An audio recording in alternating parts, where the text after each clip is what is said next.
Hello नमस्कार प्यारे बच्चों, आप सभी लोगों का मोस्ट वेलकम है आपके अपने प्यारे से YouTube channel CKS online classes में। तो प्यारे बच्चों, कैसे हो आप सभी लोग।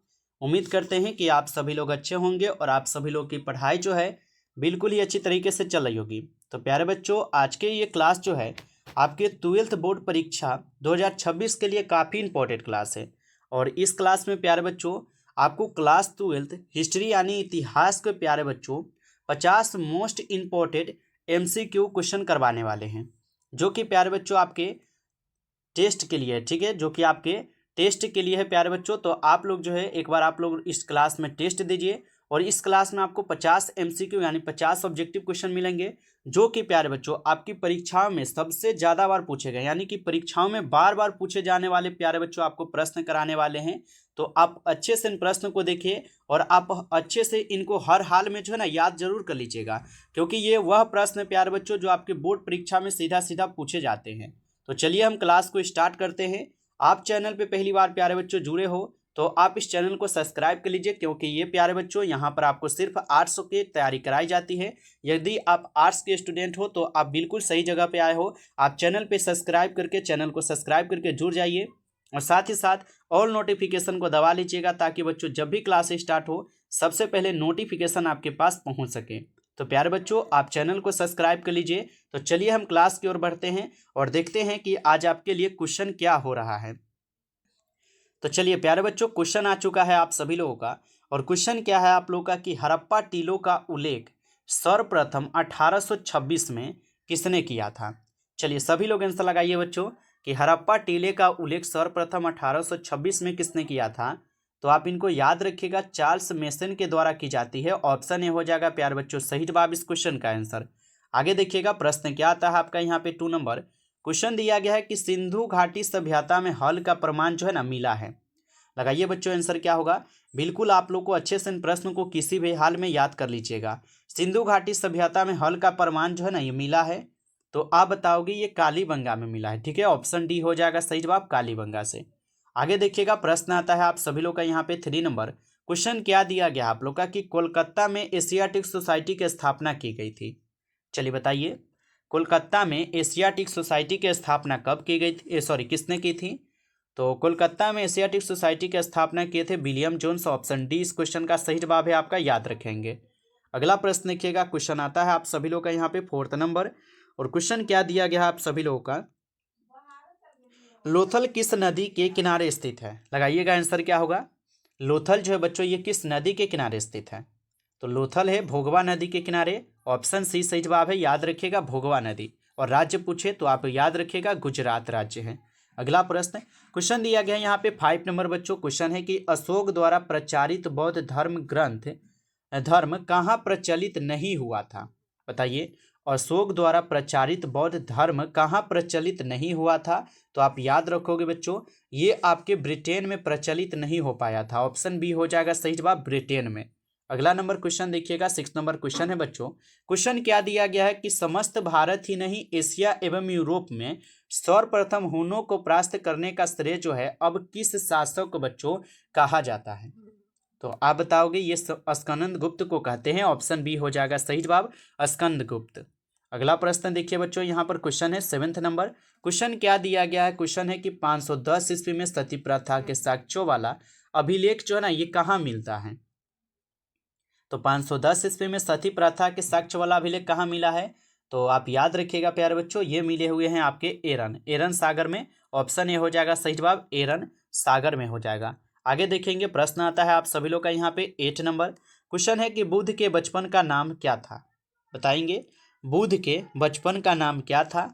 तो बुद्ध के बचपन का नाम था सिद्धार्थ, याद रखिएगा। ऑप्शन बी सही जवाब है। डायरेक्टली आपके एग्जाम में जो भी क्वेश्चन करा रहे हैं यहाँ से सीधा सीधा हूबहू देखने को मिलेगा। इसमें कोई भी क्वेश्चन में बदलाव ही नहीं करेगा कि हाँ बुद्ध के क्या नाम था, नहीं था। जैसे ही आपको पढ़ा, जैसे बुद्ध के बचपन का नाम क्या था सिद्धार्थ, आप लोग यहाँ पढ़े हैं और बिल्कुल आपको ऐसा ही प्रश्न पूछे भी जाएंगे। आप अच्छे से इनको याद कर लीजिए।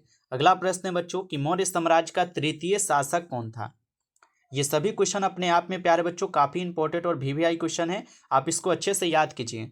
बताइए मौर्य साम्राज्य का तृतीय शासक कौन था। तो आप बताओगे मौर्य साम्राज्य का तृतीय शासक था अशोक। ठीक है, ऑप्शन ए लगा रहे हो तो सही है आपका, अशोक हो जाएंगे। अगला क्वेश्चन देखिए, क्वेश्चन है कि महाभारत के आदि पर्व के किस अध्याय में भीष्म 8 प्रकार के विवाहों का वर्णन किया गया है। तो महाभारत के आदि पर्व के किस अध्याय में भीष्म के 8 प्रकार के विवाहों का वर्णन किए गए हैं। तो आप बताओगे 102वें में किए गए हैं। ऑप्शन सी हो जाएगा सही जवाब, 102वें में। आगे देखिए, प्रश्न यहाँ पर आता है आप लोग का 11वें नंबर। क्वेश्चन है कि महर्षि व्यास द्वारा उत्पन्न संतान थी। बताइए, महर्षि व्यास द्वारा उत्पन्न संतान कौन सी थी। तो आप याद रखिएगा, महर्षि व्यास द्वारा उत्पन्न संतान थी पांडु, धृतराष्ट्र, विदुर, ये सभी थी। तो ऑप्शन डी होगा इनमें से सभी। आगे देखेंगे बच्चों, यहाँ पर क्वेश्चन है कि सांची स्तूप को संरक्षित रखने में अहम भूमिका जो है ना थी। तो सांची स्तूप को संरक्षित रखने में अहम भूमिका किनकी थी। तो आप बताओगे H कौल का, बिल्कुल। शाहजहां इनका भी था, और यहाँ पे सुल्तान जहां बेगम, बिल्कुल इनका भी था, यानी कि इन तीनों का था। ठीक है, यहाँ पर भी आपका डी होगा, इनमें से सभी का था। आगे देखेंगे, क्वेश्चन है सल्लेखन द्वारा मृत्यु का विधान किस धर्म से है। तो सल्लेखन द्वारा मृत्यु का जो विधान है ये कौन से धर्म से है। तो आप याद रखोगे बच्चों, जैन धर्म से। ठीक है, जैन धर्म से है, ऑप्शन ए सही जवाब है, जैन धर्म से। आगे देखेंगे, क्वेश्चन है आप लोग का कि भवभूति के मालती माधव में किस संप्रदाय का जो है ना उल्लेख है। चलिए आंसर लगाइए। तो भवभूति के मालती माधव में किस संप्रदाय का उल्लेख है। तो बच्चों आप लोग याद रखिएगा, इसमें हो जाएंगे आपके क्या, तो कपालिक। ठीक है, कपालिक हो जाएंगे, ऑप्शन सी सही जवाब है, कपालिक। आगे देखेंगे, क्वेश्चन आता है आप सभी लोग का यहाँ पर। क्वेश्चन है कि बाण भट्ट ने कादम्बरी ग्रंथ में किस संप्रदाय का उल्लेख किया है। तो बाण भट्ट ने कादम्बरी ग्रंथ में किस संप्रदाय का उल्लेख किया है। तो आप याद रखिएगा, पशुपति। ठीक है, पशुपत हो जाएंगे, ऑप्शन यहाँ पे डी सही जवाब है, याद रखिएगा। आगे देखिए बच्चों, यहाँ पर क्वेश्चन है 16 नंबर। क्वेश्चन है कि हिनयान पुस्तकें किस भाषा में है। ठीक है, बताइएगा, हिनयान पुस्तकें किस भाषा में है। तो हिनयान पुस्तकें है पाली भाषा में, याद रखेंगे बच्चों, ऑप्शन बी सही जवाब है, पाली भाषा में है, ऑप्शन बी सही जवाब है। आगे देखेंगे, क्वेश्चन आता है आप सभी लोग का 70 नंबर। क्वेश्चन दिया गया है कि प्राचीन भारत का विश्व प्रसिद्ध विश्वविद्यालय कहाँ स्थित है। तो प्राचीन भारत का विश्व प्रसिद्ध विश्वविद्यालय कहाँ स्थित है। तो याद रखिएगा, ये आपके नालंदा में है, ऑप्शन डी हो जाएगा सही जवाब यहाँ पे, नालंदा में। आगे देखिएगा, क्वेश्चन आता है आप लोग का 80 नंबर। क्वेश्चन है बुद्ध चरित्र की रचना किसने की है। लगाइए आंसर, बुद्ध चरित्र की रचना किसने की है। तो बुद्ध चरित्र की रचना किए थे अश्वघोष, ऑप्शन बी सही जवाब है यहाँ पर आपका, अश्वघोष होगा, याद रखेंगे। अगला प्रश्न आता है आप सभी लोग का यहाँ पे 20 नंबर क्वेश्चन। क्वेश्चन क्या दिया गया है कि अकबरनामा एवं आईने अकबरी के अनुवादक जो है ना कौन थे। लगाइए आंसर। तो अकबरनामा एवं आईने अकबरी के अनुवादक कौन थे। तो याद रखेंगे, ये बेवरीज, जैरेट, ब्लॉकमैन, ये सभी थे, ऑप्शन डी करेंगे यहाँ पे, इनमें सभी। आगे देखिए, प्रश्न है कि साम्राज्यवादी इतिहासकार है। लगाइए आंसर। तो साम्राज्यवादी इतिहासकार जो है ये आपको W.H. मोरलैंड हो जाएंगे, ऑप्शन बी सही जवाब है, W.H. मोरलैंड होगा। आगे देखेंगे, प्रश्न आता है आईने अकबरी के अनुसार भूमि को कितने भागों में बांटा गया है।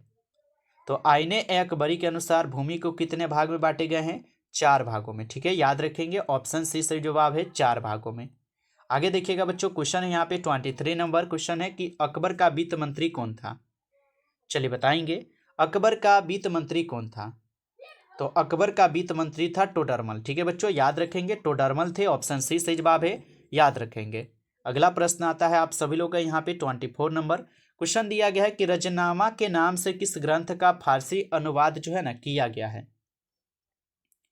तो रजमनामा के नाम से किस ग्रंथ का फारसी अनुवाद किए गए हैं। तो महाभारत का। ठीक है बच्चों, ऑप्शन बी सही है, महाभारत का किए गए हैं। आगे देखेंगे, प्रश्न है कि बादशाहनामा किसने लिखा है। चलिए आंसर लगाइए, बादशाहनामा किसने लिखा है। तो बादशाहनामा को बच्चों लिखे थे अब्दुल हमीद लाहौरी ने, ऑप्शन सी सही जवाब है, अब्दुल हमीद लाहौरी। आगे देखेंगे, प्रश्न आता है कि हुमायूं का अंग्रेजी अनुवाद किसने किया था। बताइए, हुमायूं का अंग्रेजी अनुवाद किसने किया था। तो आप याद रखेंगे, ये किए थे हेनरी बेवरेज। ठीक है, ऑप्शन ए जो है आपका यहाँ पे सही जवाब है, हेनरी बेवरेज किए थे। आगे देखेंगे, प्रश्न यहाँ पर दिए गए हैं बच्चों कि फतेहपुर सीकरी को राजधानी किसने बनवाया था। चलिए आंसर लगाइए। तो फतेहपुर सीकरी को राजधानी किसने बनवाया था। तो आप याद रखोगे, अकबर जो है ये फतेहपुर सीकरी को राजधानी बनवाए थे, याद रखिएगा। आगे देखिए बच्चों, यहाँ पर प्रश्न आता है 28 नंबर। क्वेश्चन क्या है कि दिल्ली में चांदनी चौक का निर्माण किसने करवाया था। बताइएगा, दिल्ली में चांदनी चौक का निर्माण किसने करवाया था? तो आप बताओगे सर जी, दिल्ली में चांदनी चौक का निर्माण जहां आरा करवाए थे। ऑप्शन ए हो जाएगा सही जवाब, जहां आरा बच्चों करवाए थे। आप सभी लोग इन्हें अच्छे से याद रखोगे। आगे देखिएगा, क्वेश्चन यहाँ पर आता है आप सभी लोग का 29 नंबर। क्वेश्चन क्या है कि सांची मध्य प्रदेश के किस जिले में स्थित है? बताइएगा कि सांची जो है ये मध्य प्रदेश के किस जिला में स्थित है, आंसर लगाएंगे। तो ये हो जाएंगे आपके किस जिला में? तो आप बताओगे कि ये रायसेन जिला में है। ठीक है, ऑप्शन बी सही जवाब है, रायसेन जिला, याद रखेंगे। आगे देखिए, प्रश्न आता है कि अकबर के समकालीन इतिहासकार कौन था? बताइए, अकबर के समकालीन इतिहासकार कौन था? तो आप याद रखो बच्चों, बदायूनी था। बिल्कुल ऑप्शन बी हो जाएगा, यहाँ पे बदायूनी हो जाएंगे, याद रखेंगे। अगला प्रश्न आता है आप सभी लोग का कि अकबर निम्नलिखित में से किस पर अधिकार नहीं कर सका था? बताइएगा, अकबर निम्नलिखित में से किस पर अधिकार नहीं कर सका? तो आप याद रखोगे ये मेवाड़ पर नहीं कर सके थे। ऑप्शन यहाँ पर आप लोग का बी हो जाएगा सही जवाब, मेवाड़ पर नहीं कर पाए थे बच्चों, इनको याद रखेंगे। ओके, चलिए आगे देखिए, प्रश्न आता है आप सभी लोग का यहाँ पे 32 नंबर क्वेश्चन है कि मुगल प्रशासन में जिले को क्या कहा जाता है? चलिए आंसर लगाइए, मुगल प्रशासन में जिले को क्या कहा जाता है? तो बच्चों याद रखेंगे, मुगल प्रशासन में जिले को जो है क्या कहते हैं? तो इनको कहा जाता है सरकार, याद रखेंगे, सरकार बोला जाता है। ऑप्शन सी होगा। आगे देखेंगे, क्वेश्चन आता है 33 नंबर। क्वेश्चन है कि किस मुगल शासक ने हिंदुओं पर से जजिया कर को हटाया था? चलिए आंसर लगाइएगा, क्या होगा कि किस मुगल शासक ने हिंदुओं पर से जजिया कर को हटाए थे? तो बच्चा पार्टी याद रखेंगे, ये अकबर के द्वारा हटाए जाते हैं। ऑप्शन बी सही जवाब है, अकबर होगा। आगे देखिए, क्वेश्चन है, चलिए बताइए यहाँ पे आंसर क्या है। क्वेश्चन है कि बच्चों मेगास्थनीज कौन था? ठीक है, तो मेगास्थनीज आपको पता है एक राजदूत था, तो ऑप्शन सी हो जाएगा सही जवाब, राजदूत था बच्चों, याद रखेंगे। ठीक है, आगे देखिए, क्वेश्चन आता है यहाँ पर कि मनुस्मृति में कितने प्रकार के विवाहों का बच्चों उल्लेख किया गया है? तो मनुस्मृति में कितने प्रकार के विवाह का उल्लेख है? तो आप बताओगे 8 प्रकार का है सर जी, ऑप्शन सी होगा। आगे देखेंगे, यहाँ पर बच्चों प्रश्न आता है। प्रश्न क्या दिया गया है कि अकबर ने टोडरमल को दीवाने ए अशरफ कब नियुक्त किया था? तो अकबर ने टोडरमल को दीवाने ए अशरफ कब नियुक्त किया था? तो आप याद रखिएगा, ये बच्चों नियुक्त किए हुए थे 1582 में। ऑप्शन ए सही जवाब है, 1582। आगे देखिएगा, क्वेश्चन है कि बुलंद दरवाजा कहाँ है? बताइए, बुलंद दरवाजा कहाँ पर है? तो बुलंद दरवाजा फतेहपुर सीकरी में है। ऑप्शन ए सही जवाब है, फतेहपुर सीकरी। आगे देखिए बच्चों, यहाँ पर क्वेश्चन है कि तक्षशिला विश्वविद्यालय कहाँ स्थित है? चलिए आंसर लगाएंगे आप सभी लोग। तक्षशिला विश्वविद्यालय बच्चों कहाँ स्थित है? तो तक्षशिला विश्वविद्यालय स्थित है पाकिस्तान में। ठीक है, ऑप्शन ए सही जवाब है बच्चों, पाकिस्तान, याद रखेंगे। आगे देखेंगे, क्वेश्चन यहाँ पर आता है आप सभी लोग का, और क्वेश्चन क्या दिया गया है बच्चों?